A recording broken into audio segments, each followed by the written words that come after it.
ثم قال العلامة محمد بن صالح العثيمين رحمه الله وقد يخرج النهي عن التحريم.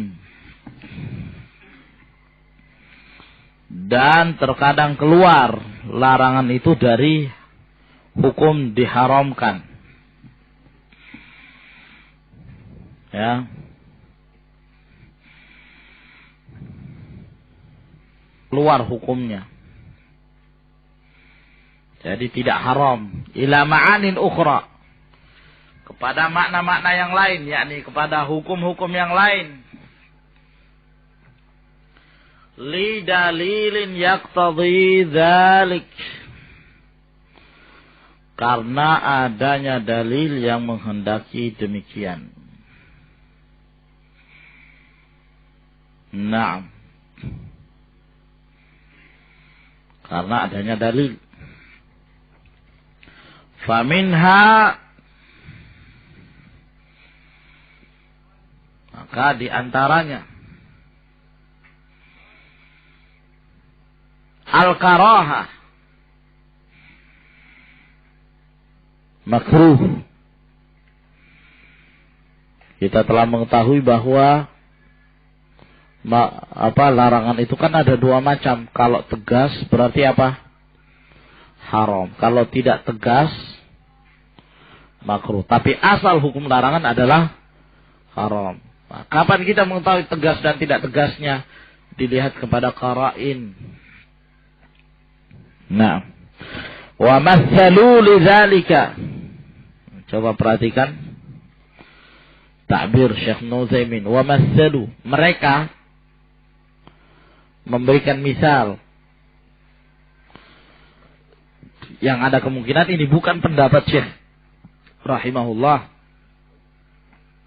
Akan tetapi beliau hanya memberikan ini sebagai misal yang sering digunakan oleh al-usuliyun. Yang mungkin dengan ta'bir ini menunjukkan beliau ada ketidaksetujuan dari hukum tersebut. Wallahu a'lam. Wa masalu lidzalika biqaulihi sallallahu alaihi wasallam, dan mereka memberikan misal dengan sabda Rasulullah sallallahu alaihi wasallam, la yamassanna ahadukum dzakarahu biyaminihi wa huwa yabul. Jangan sekali-kali salah seorang kalian menyentuh kemaluannya dengan tangan kanannya dalam keadaan dia buang air kecil. Nah, hadits man hadza ya akhi? Abu Abdullah, ya Ali.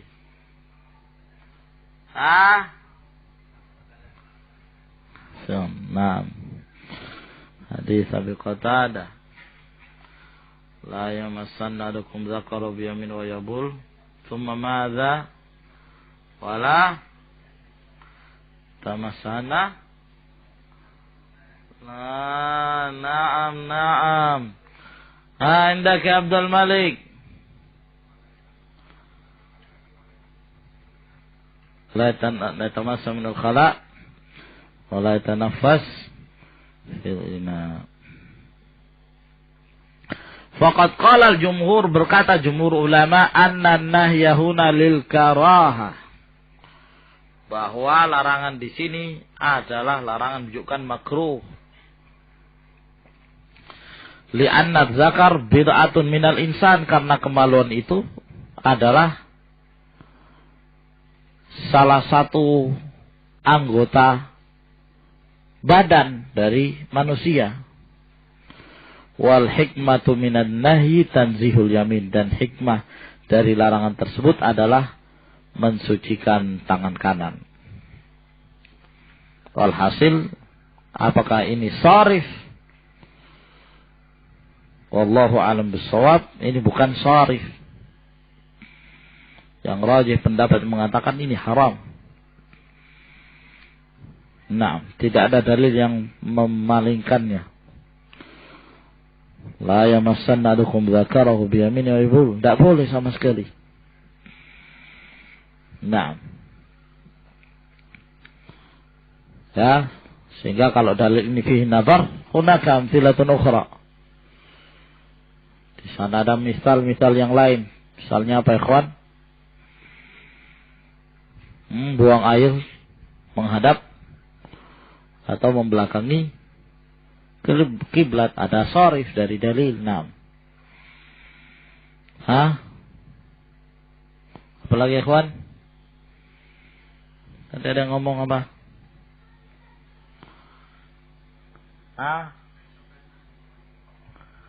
Naam.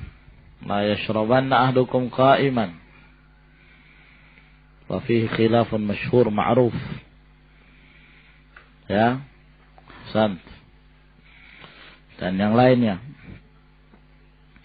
Yang kedua, terkadang terdapat larangan tapi yang dimaksud adalah al-irsyad. Untuk membimbing,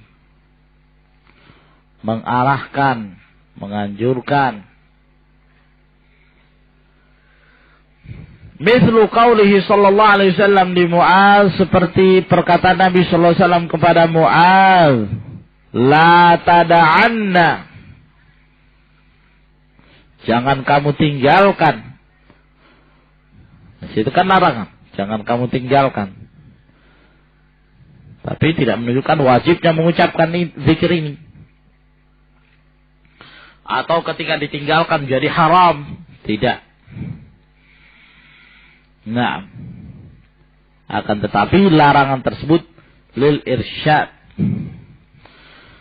Jangan kamu meninggalkan antakula dubura kulli sholatin, untuk kamu selalu mengatakan pada penghujung setiap sholatmu, sholat wajib, Allahumma a'inni ala dzikrika wa syukrik wa husni ibadatik. Nah, ini diucapkan kapan ya kawan? Sesudah apa sebelum salam? Sebelum salam. Doa. Allahumma a'inni ala dzikrika wa syukri wa husni ibadatik. Jadi yang dimaksud dengan duhura kulli shalah ay qabla salam. Nah. Baik, ini adalah dalil-dalil yang memalingkan. Tinggal dilihat siyaqul kalam, konteks kalamnya bagaimana. Larangan tersebut. Lalu ada yang memalingkan atau tidak. Nah, sekarang pembahasan yang berikutnya, masalah man yadkhul fil khitab bil amri wan nahi. Siapa sekarang yang terkena larangan dan perintah itu? Kalau Allah Subhanahu wa taala di dalam Al-Qur'an memerintahkan sesuatu atau melarang sesuatu, Rasulnya sallallahu alaihi wasallam memerintahkan sesuatu atau melarang sesuatu, siapa yang terkena perintah dan larangan itu? Alladzi yadkhulu fil khitabi bil amri wan nahi, yang masuk di dalam, yang diarahkan, ya, yang diarahkan kepadanya perintah dan larangan itu, al-mukallaf, adalah seorang mukallaf.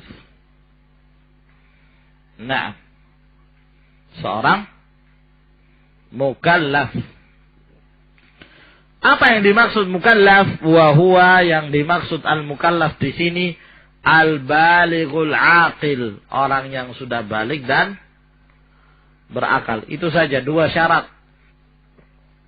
Yang pertama balik, yang kedua berakal.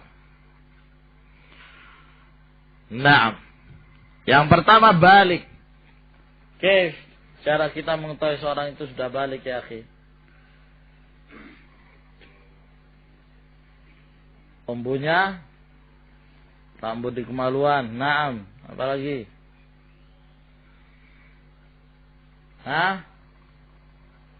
Ihtilam. Naam. Apalagi? Rifki. Hah? Kayak ini sempat ngantuk ini waktu dengar taklim ini. Hah? Hah? Sudah? Sudah dijawab. Yang lain?